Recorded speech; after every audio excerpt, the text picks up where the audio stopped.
reproduksi manusia. Tanpa berlama-lama, langsung saja kita ke sesi wawancaranya. Assalamualaikum warahmatullahi wabarakatuh. Waalaikumsalam warahmatullahi wabarakatuh. Sebelumnya, terima kasih kepada dokter yang telah meluangkan waktunya untuk kami mewawancari dokter terkait materi kami, yaitu organ reproduksi. Dan sebelumnya, perkenalkan, nama saya Trisala Budi Kurniawan. Nama saya Halmini Jaharta. Nama saya Harimau Satria. Di sini kami akan mewawancari dokter. Kami langsung saja mulai ke pertanyaan pertama. Pertanyaan pertama, siapa nama lengkap dokter dan di instansi mana dokter bekerja saat ini? Nama saya Feby Wardani Utami, biasa dipanggil Dokter Feby. Saat ini saya PNS di Puskesmas Kawal, Bintan. Kemudian selain itu saya juga bertugas di Klinik Polres Bintan. Pertanyaan kedua, di universitas mana dokter menempuh pendidikan kedokteran? Saya untuk kedokteran yang profesi dokternya S1 dan profesi dokter itu di Universitas Sumatera Utara. Selanjutnya, sudah berapa lama dokter berpraktik sebagai dokter umum? Sejak tahun 2006 sampai sekarang berapa tahun? Hampir 20 ya, 19. Iya. Kemudian, apa saja bagian-bagian dari sistem reproduksi wanita dan laki-laki? Oke, sebentar ya. Ini kebetulan saya materinya. Oke. Nah, jadi kita lihat yang sistem reproduksi pria dulu ya. Nah, sistem reproduksi pria dia terdiri dari bagian luar dan bagian dalam. Bagian luar itu dia seputar ini ya, penis, kemudian ada skrotum yang kulit yang menyelimuti testis, dan kemudian ada testisnya. Nah, kemudian bagian dalamnya itu ada epididymis, di mana epididymis ini dia menampung sperma. Jadi testis tadi dia untuk memproduksi sperma, sedangkan epididymis itu dia menampung sperma hingga spermanya matang. Kemudian dialah yang mengirimkan sperma melalui vas deferens ini ya, saluran. Kemudian kemudian ada juga kelenjar bagoretral dan juga kelenjar prostat, di mana nanti si sperma tadi akan masuk ke vesika urinaria atau kandung kemih, yang kemudian si prostat ini menghasilkan kelenjar yang akan melindungi si sperma dari zat asam yang ada di kandung kemih. Kemudian disalurkan melalui uretra untuk keluar melalui penis, seperti itu. Ini yang sistem reproduksi pria. Nah, selain yang tadi organ tadi ya, selain organ ada juga dari otak itu kelenjar pituitari yang dia memerintahkan untuk produksi hormon FSH, LH dan ini testosteron gitu. Nah, untuk sistem reproduksi wanita sampai situ clear ya.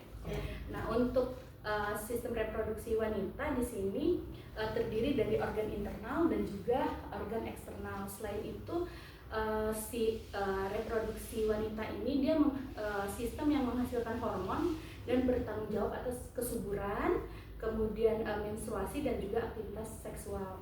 Jadi sama seperti yang pria tadi, dia ada bagian luar dan juga bagian dalam. Bagian luar itu terdiri dari, kalau kami bilangnya vulva. Jadi keseluruhan itu vulva. Dia ada labia mayor ini ya, yang besar, labia mayor. Kemudian ada labia minor yang bagian dalamnya yang lebih tipis.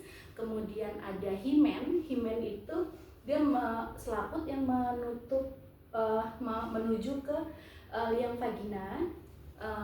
Kemudian ada juga ini klitoris yang dia untuk memberikan rasa. Jadi di situ sensitif ya. Dan kemudian ada saluran kencing, kemudian ada anus juga. Nah, bagian dalamnya di sini ada ini ya, vagina, liang vagina. masuk ke sini serviks atau mulut rahim, kemudian masuk ini ke rahimnya ya, seluruh ini rahim, di mana dia ada kafum uteri. Kafum uteri itu rongga tempat kalau hamil anak tumbuh besarnya di situ, ditampungnya di situ. Kemudian ada lapisan dinding rahimnya, ada namanya lapisan endometrium. Kemudian ada ini endometrium tuh yang tipis di luar ini ya, tipis. Kemudian myometrium ini yang bagian dagingnya, dan ini ada bagian fundus. Fundus itu bagian atas di sini. Jadi kalau hamil bagian atasnya itu namanya fundus. Kemudian setelah itu ada tuba fallopi, ini saluran untuk ke si ovarium. Nah ini dia ovarium yang putih ini. Nah ovarium ini dia nanti dia di situ dia memproduksi ovum atau sel telur. Kemudian dia juga di situ si ovumnya juga berkembang biak untuk sampai nanti ketika si ovumnya sudah matang, dia akan berjalan ke tuba fallopi untuk dibuahi gitu. Setelah dibuahi, kemudian si ovum tadi dia turun ke sini terus nempel di endometrium, baik yang di kanan kiri ataupun di bagian atas. Nah kemudian nanti bila dibuahi dia akan tumbuh menjadi bayi. Kemudian bila tidak dibuahi dia akan luruh ketika haid gitu. Nah kemudian di ovarium tadi disitulah terjadi pembentukan sel-sel ovum dari ooginium, oosit primer, oosit sekunder, dan kemudian nanti si ovum tadilah yang mengalami pembuahan gitu, dibuahi. Terus kalau untuk sistem reproduksinya kurang lebih itu sih ya gitu.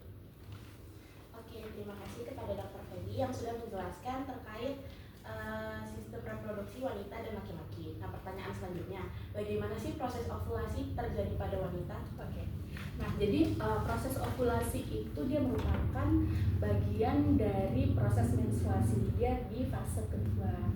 Ya, di fase kedua di mana pada saat terjadi, jadi ketika ovulasi itu terjadi karena si ovumnya matang dan siap untuk dibuahi. Nah pada saat itu di hari ke-14 dari siklus menstruasi, biasa di hari ke-14, tapi bisa beda-beda sih setiap orang, cuma normalnya itu di hari ke-14 terjadi proses ovulasi, di mana pada saat itu terjadi ini peningkatan si hormon LH, kemudian hormon FSH, dan juga hormon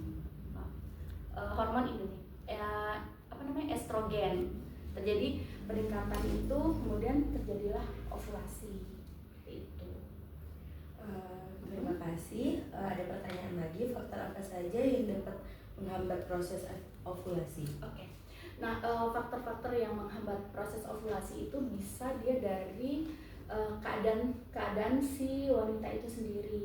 Misalnya dia memiliki penyakit-penyakit tertentu yang terkait dengan hormon, contohnya seperti PCOS, Polycystic Ovarian Syndrome ya. Itu membuat ovumnya itu tidak matang, jadi dia kecil-kecil banyak tidak matang. Jadi walaupun ada yang matang, dia di tengah ditutupi oleh dihalangi oleh ovum-ovum yang kecil-kecil, dia tidak bisa keluar si ovumnya tadi untuk dibuahi itu. Kemudian bisa juga karena hormon itu bisa yang hormon tiroid ataupun hormon yang berkaitan dengan ovulasi itu sendiri. Misalnya ada permasalahan di hormon progesteron, kemudian estrogen seperti itu. Kemudian ada juga dia permasalahan di dinding rahimnya.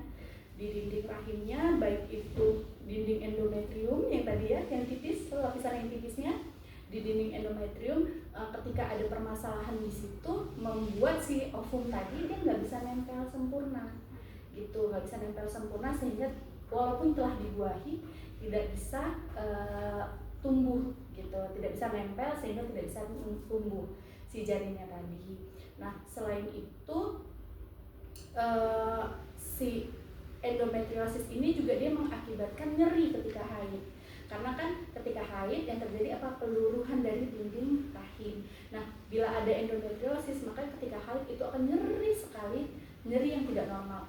Ketika haid nyeri itu wajar, tapi tidak berlebihan nyerinya. Tapi ketika nyeri sudah berlebihan itu berarti ada permasalahan di endometriumnya.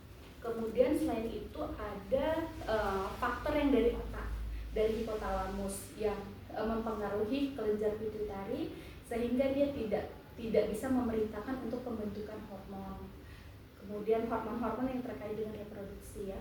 Kemudian selain itu ada kebiasaan dan gaya hidup. Contohnya itu orang-orang yang dengan suka minum minuman beralkohol, kemudian over exercise ya, olahraga yang berlebihan, kemudian juga stres, dan juga ada yang merokok, itu juga mempengaruhi ovulasi.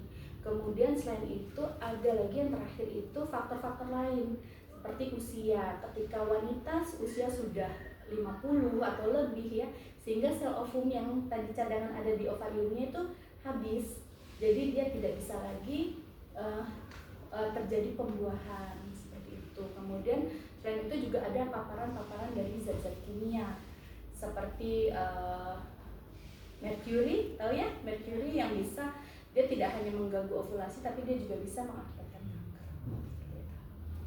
Baik, ada lagi apa saja penyakit atau kelainan yang sering menyerang organ reproduksi wanita? Nah, untuk yang penyakit tadi kita lihat lagi dari ininya ya, dari anatominya. Jadi ini misalnya dari yang luar ya, bisa terjadi penularan infeksi seksual, infeksi menular seksual atau IMS.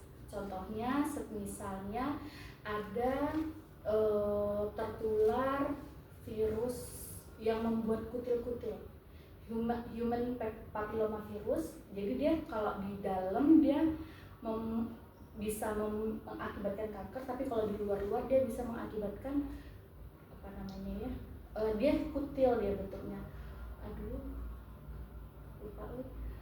dia bentuknya kutil-kutil seperti itu. Nah itu infeksi menular seksual. Kemudian kalau yang di dalam ya, di sini di dalam rahim, dalam vaginanya, di liang vagina juga bisa terjadi infeksi bakteri. Misalnya bakterial vaginitis atau bakteri yang tumbuh banyak di vagina sehingga bisa juga menularkan melalui hubungan seksual. Kemudian ini kalau di serviks, nah kalau di serviks ini bisa macam-macam juga, bisa juga infeksi. Tapi yang paling sering kalau di serviks itu ada marker atau penanda yang menunjukkan akan ada kanker nih nanti di rahim, gitu ya, di serviks. Kemudian masuk lagi ke ini, ke dalam rahimnya. Jadi untuk di dinding tadi yang seperti saya sampaikan ada bisa terjadi endometriosis. Kemudian bisa juga terjadi mioma uteri. Mioma uteri itu tumornya itu tumbuh di sini, di bagian dinding rahim yang tebal ya, yang tebal seperti ini. Kalau endometrium yang tipis. Selain itu juga bisa terjadi kista-kista yang bisa tumbuh di ovarium ya. Di ovarium bisa jadi kista, bisa nanti lama-lama jadi kanker seperti itu. Kemudian bisa juga terjadi penyempitan dari tuba falopi atau yang saluran untuk keluarnya ovum tadi ya, terjadi penyempitan sehingga mengakibatkan si ovumnya tidak bisa dibuahi karena nggak bisa lewat gitu. Kurang lebih itu ya, infeksi, kemudian keganasan ya, kemudian tumor-tumor, ada kista-kista seperti itu. Kalau yang penyakit untuk lelaki, penyakit organ reproduksi itu ada apa aja ya? Oke. Kalau untuk laki-laki itu sebenarnya kurang lebih sama ya. Kalau untuk infeksinya di laki-laki itu bisa juga terjadi penularan infeksi menular seksual, kemudian bisa di testisnya tadi itu juga bisa terjadi kanker gitu. Kemudian bisa juga yang paling sering itu di daerah prostat. Di daerah prostat itu sering terjadi awalnya tumor kemudian lama-lama kanker gitu. Bisa infeksi menular seksual, bisa tumor, bisa kanker. Baik, terima kasih. Ini ada pertanyaan lagi. Bagaimana cara menjaga kesehatan sistem reproduksi pada wanita usia subur? Oke, pada wanita usia subur yang pertama harus dilakukan untuk menjaganya ya. Yang pertama harus dilakukan adalah menjaga kebersihan daerah kewanitaan dengan cara sering berganti pakaian dalam. Pokoknya menjaga daerah kewanitaan itu bersih. Dia tidak boleh lembab sehingga tidak merangsang jamur untuk tumbuh gitu. Kemudian selain itu menjaga kebersihannya dengan cara ceboknya yang benar. Yang sering saya temui itu pasien-pasien wanita ceboknya sembarangan. Jadi kita ceboknya itu harus di bagian kewanitaan dulu, baru kemudian bagian untuk buang air kecil, baru ke bagian anus supaya infeksi dari anus ataupun dari saluran kencing tidak berpindah ke daerah vagina. Itu selain itu juga memperbaiki gaya hidup ya, gaya hidupnya juga harus sehat, harus olahraga yang cukup. Supaya apa olahraga yang cukup? Supaya berat badannya tetap seimbang, dietnya yang benar ya. Kemudian kenapa butuh diet dan menjaga berat badan tetap seimbang? Supaya hormon-hormonnya juga seimbang sehingga tidak terjadi gangguan hormon gitu. Kemudian kendalikan stres, hindari alkohol dan juga hindari merokok. Nah, selain itu juga yang paling penting hindari hubungan seksual yang tidak semestinya. Misalnya dengan lebih dari satu pasangan seperti itu, atau hubungan seks yang tidak aman, tidak pakai pengaman seperti itu dihindari. Lalu apa saja rekomendasi pemeriksaan rutin yang sebaiknya dilakukan wanita untuk mendeteksi masalah reproduksi? Oke. Untuk misalnya untuk remaja wanita, mungkin yang bisa dilakukan pertama itu sadari. Jadi tadi saya lupa sampaikan, daerah payudara merupakan bagian dari reproduksi juga ya. Nah, itu yang bisa dilakukan untuk remaja yang belum nikah, itu periksa sadari, periksa payudara mandiri untuk memeriksa apakah ada benjolan. Benjolan ini dia ngaruh ke hormon juga, bisa juga tumor, bisa juga kanker seperti itu. Nah, selain itu kalau untuk remaja yang belum atau perempuan yang belum menikah, paling ini periksa HPV tapi dengan darah. Ya, jadi tidak intervensi ke bagian kewanitaannya tapi dengan darah, periksa HPV-nya ada apa enggak, atau torch seperti itu. Nah, kalau untuk wanita yang sudah menikah, yang disarankan adalah minimal IVA, ya, investigasi vagina dengan asam cuka ya.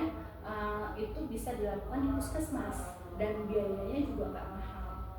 Nah, selain itu bisa juga dengan pap smear 6 bulan sekali untuk melihat ada nggak sel-sel kanker seperti itu, dan konsultasi ke dokter gitu kalau misalnya ada keluhan di daerah-daerah reproduksi atau kewanitaannya.